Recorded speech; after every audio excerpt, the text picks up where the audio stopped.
Filé dans le calme, dans l'assistance, les sentiments étaient partagés entre tristesse et colère. Le récit d'Ilham Taoufiki. En première ligne, ses compagnons de la lucha, en rang serré, silencieux. Juste derrière, la famille de Luc Nkouloula, puis des responsables de l'opposition.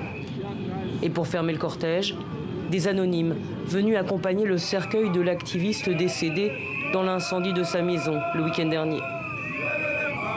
L'âme de Luc nous accompagnera dans nos actions et ça va nous donner plus de force de chasser le mal dans notre pays. J'appelle toute la jeunesse de la République et que nos frères militants de ne pas céder à la peur. À l'église, lors de la cérémonie funèbre, les nerfs lâchent. Le désarroi et la tristesse déferlent. Fred Boma, compagnon de lutte de Luc Nkouloula, est inconsolable, incapable de dire les mots qu'il avait pourtant choisi de partager. Une assemblée en larmes et Amen Nkouloula qui rappelle à l'assistance comment son frère est tombé cette nuit-là. J'ai vu mon frère brûler. Il y a le rideau qui est tombé sur son dos, il se débattait.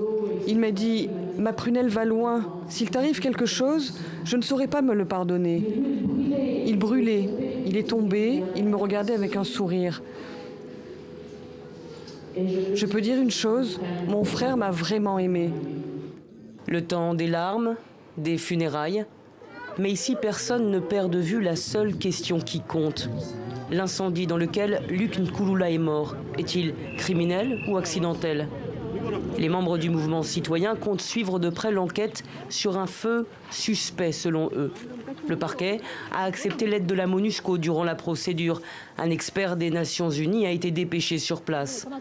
Il reste que 5 jours après le drame, l'origine du feu reste toujours indéterminée.